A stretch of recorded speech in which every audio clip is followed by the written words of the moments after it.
शुक्रगुजार हूँ कि आपने मुझे मौका दिया। मैं थोड़ी सी सियासी बात करते हुए मुझे हैरानी और अफसोस हो रहा है कि कल इन्होंने 1 साल का जश्न मनाया है। मुझे अफसोस भी हो रहा है और हैरानी और परेशानी भी हो रही है, किस चीज़ का ये जश्न मना रहे हैं। इन्होंने पाकिस्तानियों के लिए किया क्या है, मुझे बता दें। कि वो इलेक्शन जिसको पाकिस्तान तहरीक इंसाफ के आज़ाद मेंबरान को पाकिस्तान की अवाम ने सबसे ज़्यादा वोट दिया। मैं आपको बताता चलूँ कि इस वक्त 10 करोड़ वोटर हैं। 10 करोड़ वोटर्स में 6 करोड़ वोटर जो है वो कास्ट हुए, उनमें 3 करोड़ वोटर जो है वो पाकिस्तान तहरीक इंसाफ के आज़ाद मेंबरान को जो निशान भी मर्जी के नहीं दिए गए उनको मैंडेट मिला। फिर मैं उनसे पूछता हूँ कि जब आपको मैंडेट ही नहीं मिला, आप 17 सीटों वाले हैं, आपको अवाम ने मुंतखब ही नहीं किया, अवाम तो अवाम की एस्पिरेशन के मुताबिक काम ही नहीं कर रहे, तो पता नहीं किस बुनियाद पे आप यहाँ बैठे हैं, पता नहीं आपको शर्म भी आती है कि नहीं आती। फिर उसके बाद दूसरी जो बात है, आपने कहा था जी कि ये मुल्क पाकिस्तान जो 3 सतून पे खड़ा है, उसमें सबसे जो बड़ा सतून है वो मैं समझता हूँ कि जमहूरियत है। जमहूरियत में आपने देख लिया कि इंटरनेशनल लेवल पे जो कल परसों जो खबर शाये हो कि पाकिस्तान जो है कि वर्स्ट कंट्रीज में चला गया है जी। आपकी ह्यूमन राइट्स में जो इंटरनेशनल आपके बारे में रिपोर्ट आई है, आप उसमें वर्स्ट में चले गए हैं। आपकी इकोनॉमिक्स में जो है वो आप वर्स्ट में चले गए हैं। तो मैं आपके हालात ये हैं कि जो हम मेंबरान असम्बली हैं कि पाकिस्तान की तारीख में इतनी बड़ी काला किसी के मुंह पे नहीं मली गई। आपने मुंतखब अवामी नुमाइंदों को असम्बली के अंदर से भोंडे अंदाज में घसीट के गिरफ्तार कराया। आपके हालात ये हैं कि आपने अदलिया का गला घोंटा 26वीं आइनवी तरमीम के जरिए और एग्जीक्यूटिव ने अपने जजेस जो है वो भर दिए हैं। आपने पीका एक्ट लगा के जो आज़ादी इज़हार राय का गला घोंटा।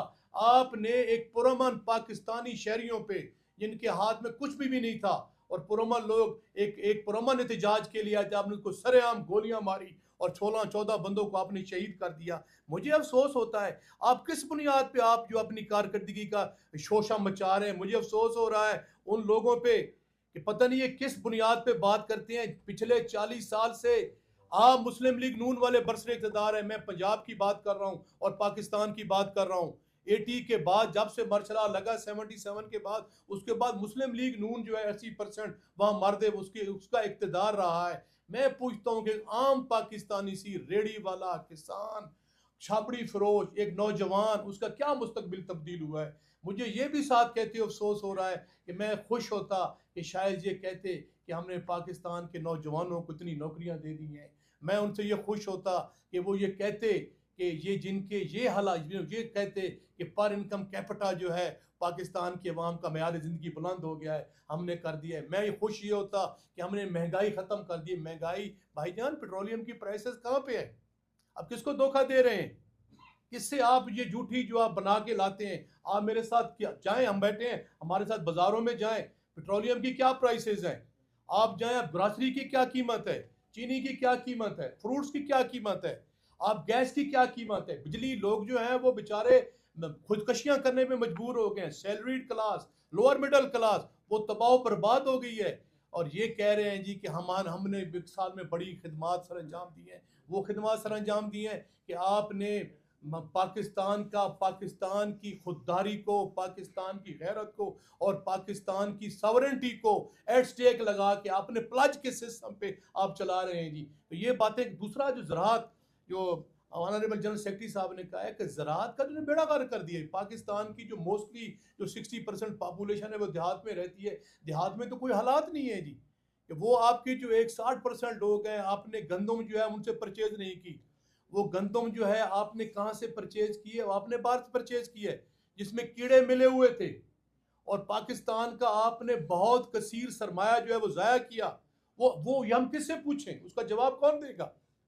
अब इसके बाद अब हालात ये हैं जी कि गंदम जो है वो बिल्कुल, उमर अयूब खान साहब ने राइटली ये पॉइंट आउट किया है कि वहाँ पे गंदम के बड़े बुरे हालात हैं। गंदम की फसल नहीं आएगी। जहाँ तक हमारी शुनीद में है कि $1 बिलियन की गंदम जो है ये इम्पोर्ट कर रहे हैं। और इसी तरह जो है वो बाकी जो सब्जियों की जो है वो कोई वहाँ पे नहीं हो रहा है। चना, जिस इलाके से मैं बिलोंग करता हूँ जी, वो थल का जो इलाका है, जो 80% जो पाकिस्तान की आर्मी को और पाकिस्तान को जो चना सप्लाई होता है, वहाँ चूँकि बारिशें नहीं हुई तो वहाँ बड़ी बुरी हालात है। अब गन्ने की मैं आपको मिसाल दूँ, 400 रुपये मन जो है काश्तकार बेचारा रुल जाता है। वो गन्ना बेचने के लिए जब मिल में जाता है तो उसको 400 रुपये मन मिलता है। अगर उसकी बजाय अगर वो गुड़ बनाए वही मन का, तो वो 2600 रुपया कमा सकता है। लेकिन इस हुकूमत ने मिल ओनर्स के साथ मिलके जो है दफ़ा 146 लगा के वो काश्तकारों को जो है वो गुड़ नहीं बनाने देती। मैं आज सवाल करता हूँ आपसे कि ये कहते हैं कि पाकिस्तान को उन्होंने सुहाने ख्वाब दिखाए हैं, पाकिस्तान के हालात ये हो गए हैं, आपके इंटरनेशनल लेवल पे आपके खिलाफ क्या बोल रहे हैं, आपके ह्यूमन राइट्स की वायलेशन जारी है, आप लोगों को कत्ल गारत कर रहे हैं, लोगों को गोलियां मार रहे हैं। पंजाब की सिचुएशन ये है कि आईने पाकिस्तान के तहत ये रियासत जो है वो माँ है, आपकी इज्जत की, आपकी जान की, आपकी माल की वो मुहाफिज है। मैं सवाल करता हूँ कि आज अमन व अमान के क्या हालात हैं, मीशत कैसे मजबूत होगी जब इस्तेकाम नहीं है सियासी तौर पे, जब अमन व अमान नहीं है, जब मुल्क को आप आईने पाकिस्तान और कानून के मुताबिक नहीं चला रहे तो कहाँ होगी। मैं समझता हूँ, मुझे ये कहने दीजिए कि इनके पास अवाम का कोई मैंडेट नहीं है, इनका कोई मैनिफेस्टो नहीं है, कोई इनका एजेंडा नहीं है, इनका कोई अवाम का दर्द नहीं है, ये अवाम का दर्द नहीं रखते। इनका अगर इनका अवाम का दर्द रखते तो ये जो सफ़ाकाना इनकी पॉलिसियाँ हैं ये अवाम के साथ ना होती। बहुत शुक्रिया जी।